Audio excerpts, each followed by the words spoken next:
Thank you.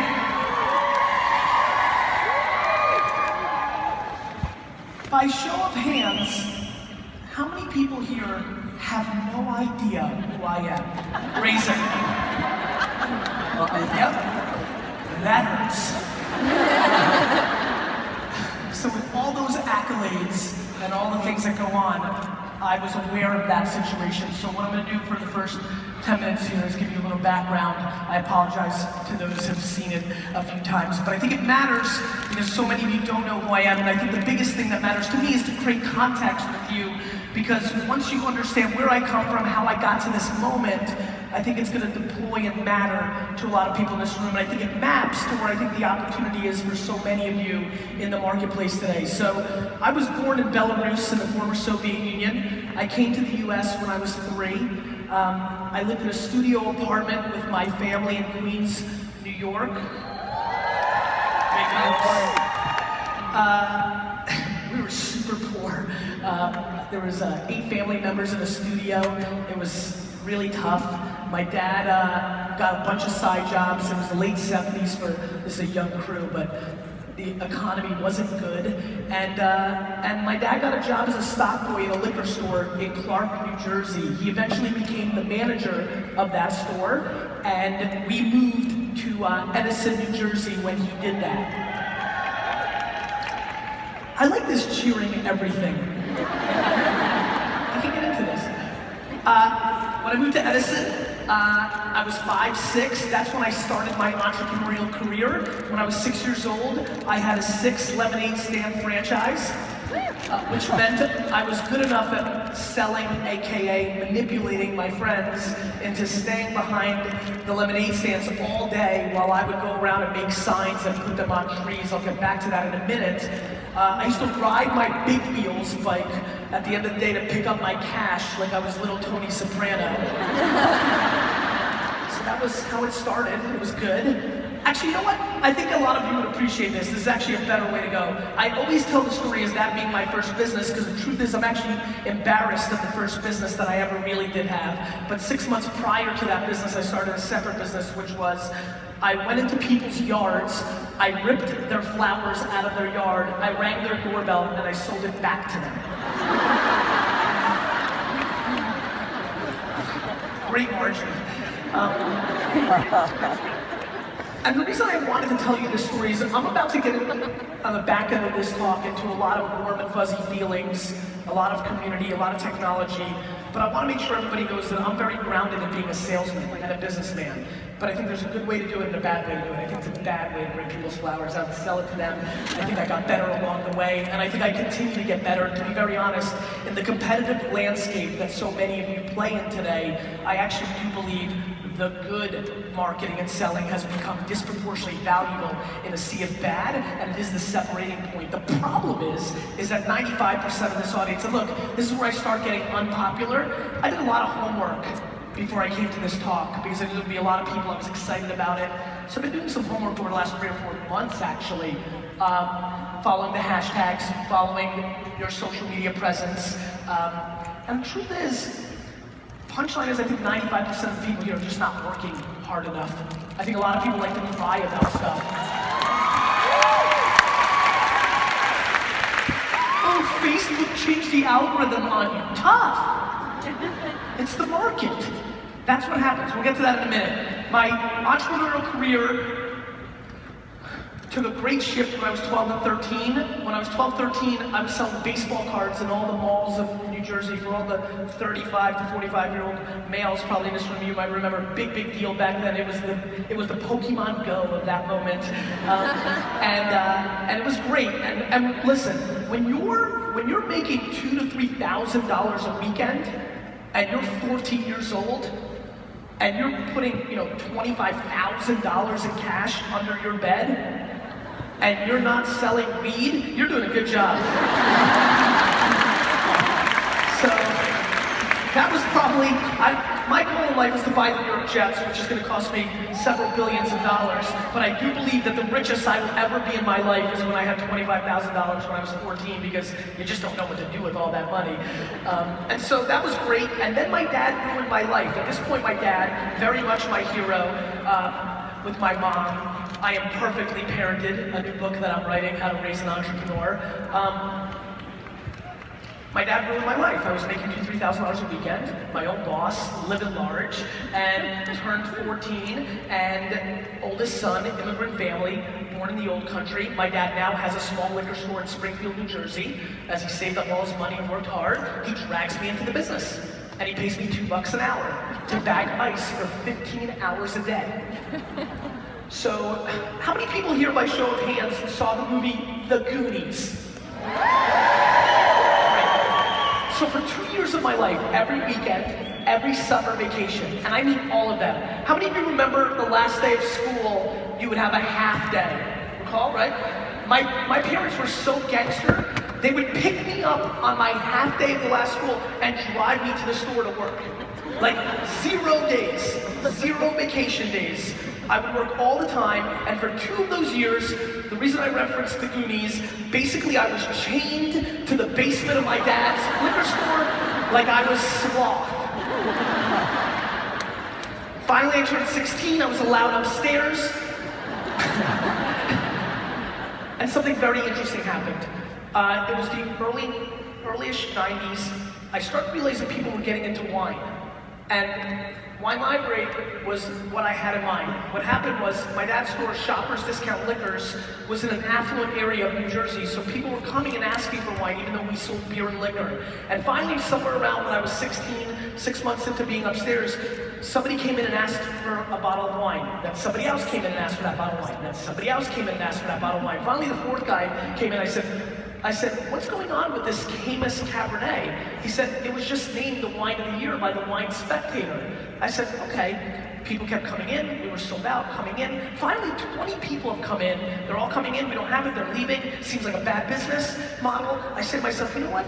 The next person that comes in, I'm gonna take a back order, right? We don't have a back order system, but I go to school on Monday anyway and I won't have to deal with it. So, guy comes in, goes, do you have the Caymus Cab? I go, no, but I'll take a back order. I go, he goes, great, name, address, phone number. I go, how many bottles would you like? He said, I'll take 6 cases if you can get it. I said, whoa, an alcoholic. I said, 6 cases? He goes, yeah. He goes, I collect wine. And that was it. It's, you know, I don't know if you guys like smell something or hear a song, but you can be brought right back to a moment. Literally telling you this story, remembering how that guy said it, I remember what I felt in my heart, which was the following. At that point, even at 16 years old, because of all of my success, I thought I could run the business better than my dad, as any good punk entrepreneur kid should. But I wasn't interested in selling Budweiser or Coors Light or Absolute. I wasn't interested. And I was sad because I wanted to help, because I was so thankful and grateful. By the way, real quick, how many people in this room are an immigrant or children of immigrants? It is such an advantage because I remember feeling so thankful to be able to be in this amazing country, right? Like, I was born, I'm a businessman, right? I'm an entrepreneur. I was born in the worst place in the world for that. Soviet Russia, and I came to the best place for that. So I remember I felt guilty. I wanted to give back to my family business, but I wasn't interested. And at that moment, I remember thinking, oh my God, Ken Griffey Jr., Michael Jordan, Frank Thomas, Caymus, Opus One, Chateau Lafite, same crap. And so basically, I deployed all my passion of learning everything about sports into learning everything about wine. And no 17-year-old on earth should know as much as I did about Pinot Noir and Sancerre. And that's because I had one huge advantage. How many people are parents in this room? I want you to pay very close attention to what I'm about to say. My big advantage was I was a D&F student. I was a D&F student, and that was very weird, because if you're an immigrant in this room, you know that when you come to America, everything that you're taught is education is the way out of our poverty, right? But I was a D&F student, and I mean D's and F's. Most people don't believe me anymore because of my success, so much so that I had my assistant last week reach out to my high school. I'm getting my report cards, and I'll be posting them on Instagram for you in the next couple of weeks. Real D's and F's. And again, if you're my age group, a lot of you are younger, you're lucky. Right now, as a lot of you know, being an entrepreneur is cool. I take selfies, right? Like, it's a trend, people care. When in the 90s, it wasn't. And school was the way out. And so my D's and F's made my teachers and my friends' parents think that I was gonna lose, that I was a losing player. And so it's so interesting to me that the reason I know I'm successful was somewhere around 5th grade, I realized I did not give a crap about Saturn.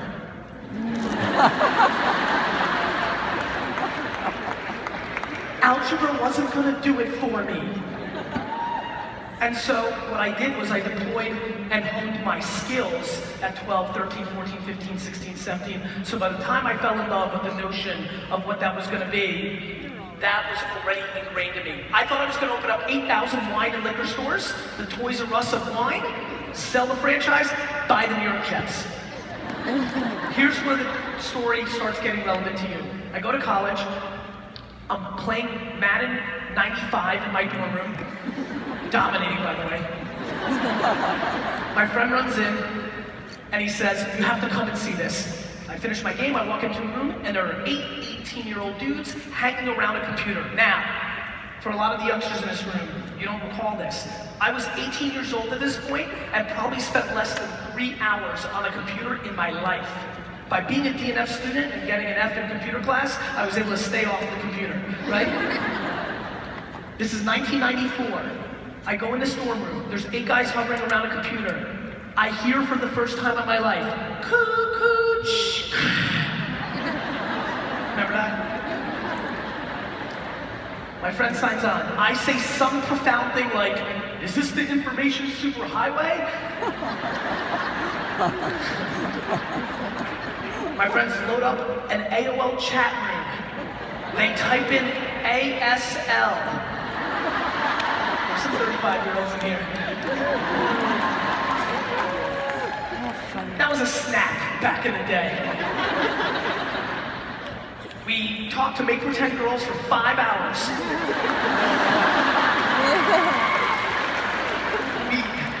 We were, for 3 of those hours, make pretend girls ourselves. Doing our thing. I literally get my turn. We're like hanging out. Like, for the youngsters in here, we hung out and watched people on the internet. I got my turn. I get on there. In 8 minutes, somehow, I end up on a message bulletin board in AOL that's selling and buying baseball cards. In 14 minutes, I make a transaction. Within 20 minutes of ever being on the internet, I said, my God, I don't need to open up 8,000 stores. I'm gonna do something on this. 18 months later, I launched one of the first 3 e-commerce wine businesses in America called WineLibrary.com. Don't clap. Here's why. The first 18 months that site ran, that site cost $15,000 to build. We were a small family business, $15,000 to build that website. In the first 18 months, because I was still at school, I wasn't fully back at the liquor store, in the first 18 months on that $15,000 investment in 1996, 7, 8 internet world, where most people still weren't on it, that $15,000 investment brought back $480 in sales. I don't know how many of you have a Soviet father, but Sasha Vaynerchuk was not happy with the ROI.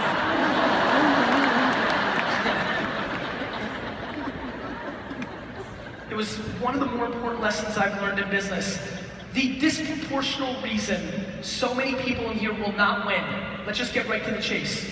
The disproportionate reason that most people in this room will not win is actually not the hard work, which is what I'm going to talk about probably for the next 45 minutes.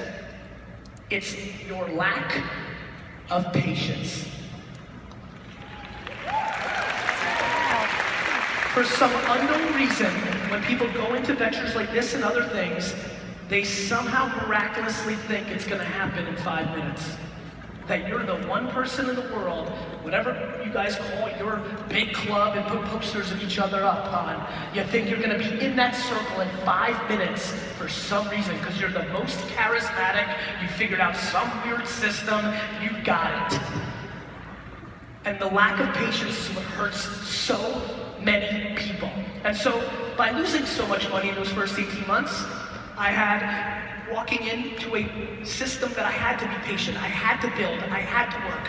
From 22 to 30 years old, for 8 years, in my 20s, I worked 15 hours a day, 7 days a week in my dad's liquor store. Today, with all the things that have happened to me, I get emails on Facebook from friends I went to high school with, often starting with, "Gary, you're so lucky." I reply to every single one of them, all of them, with the reply of an opening line first. "Jan, great to see you again. You look great. Kid's super cute. P.S. I am super not lucky. Let me remind you, Rick, remember when we graduated college and you went to the Jersey Shore every weekend and hooked up with chicks and drank beer? I worked." Rick.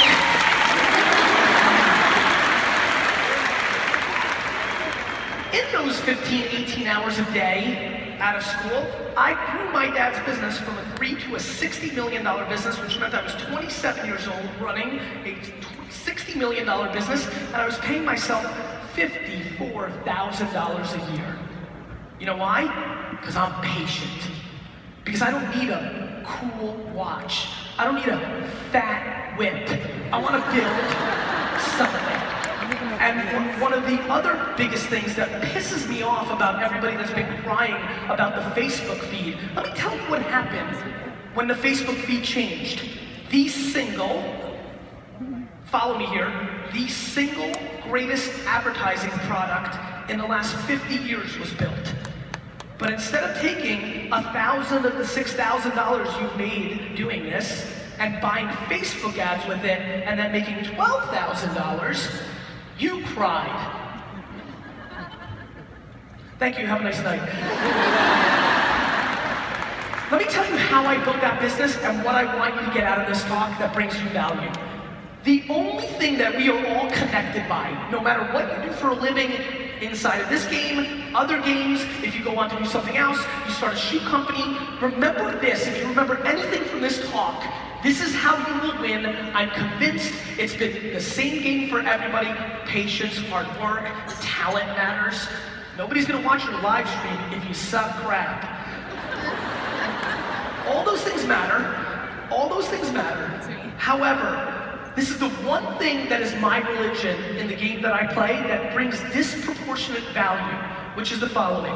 Remember the one thing that connects all of us, the one thing that binds us all, what you do for a living, your relatives, your friends, you can all kumbaya around this one thing.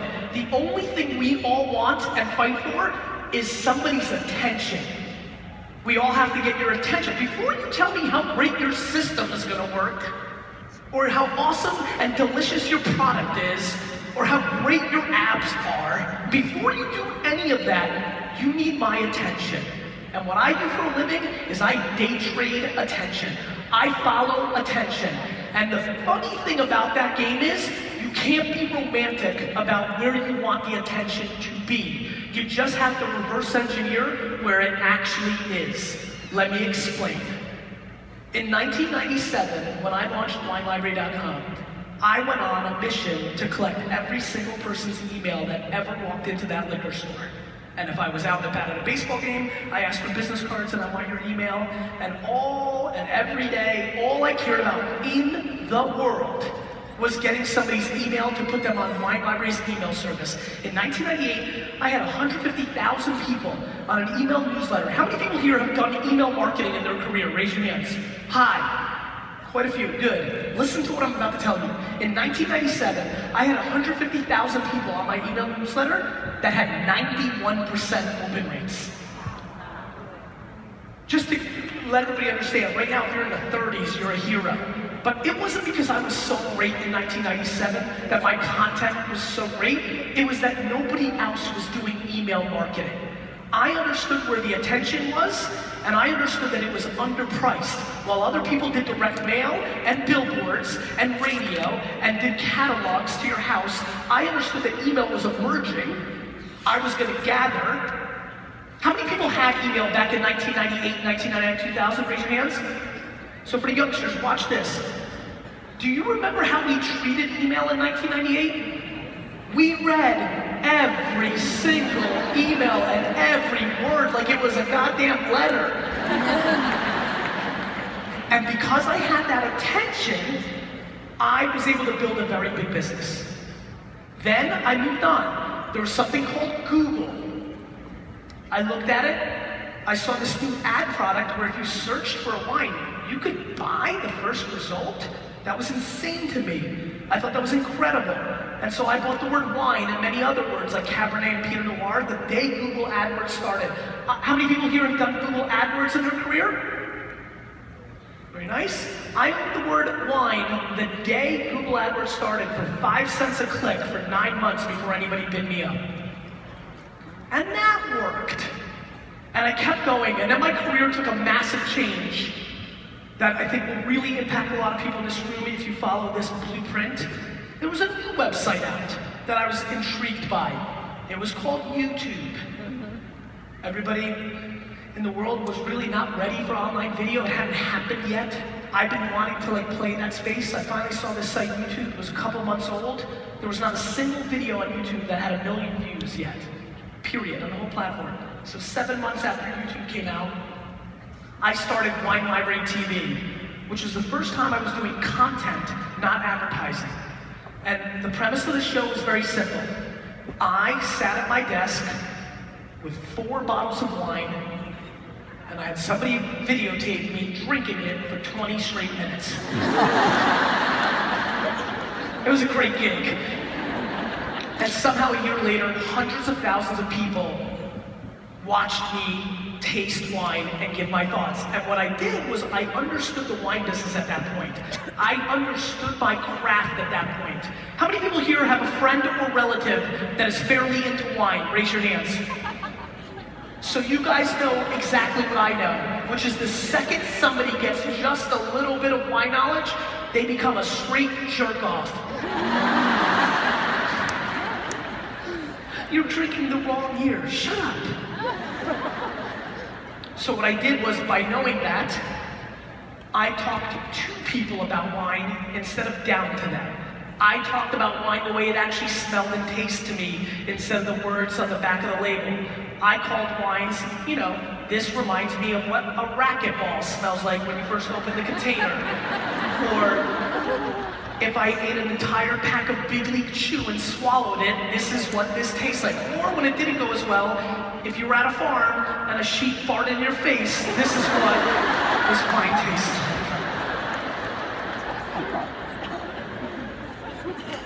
What I'm about to tell you, and I'm noticing some people are into notes, this is a very important moment of this talk. When I asked my stock guy to go to Best Buy to buy the camera for Wine Library TV, while he went to the store and was coming back, what I thought I was about to sit down and do in February of 2006 was build the QVC of wine. I was going to be on camera and I was going to sell them wine. And then the first episode happened, literally the first one. The light goes on, and because I understood where the internet was going, I realized, my God, this is going to be online forever. And this is going to work. And I'm going to get big. And if I go to a party and somebody says, what do you think about this wine? And I taste it and I'm like, terrible. And they go, but you said it was awesome on Wine Library TV. I could be crushed. And so, from the first episode of Wine Library TV, I separated the content from the business. In fact, I had so many hardcore fans. One kid at MIT who loves math and data mapped my rating on every wine on that show. And on that show, over 1,000 episodes that I did over 5.5 years, I panned 71% of the wines that were on that show. Wines that I was selling in my store, I was telling you not to buy because I realized it was better off for me to become America's wine guy than it was for me to sell you an extra case of Pinot Noir.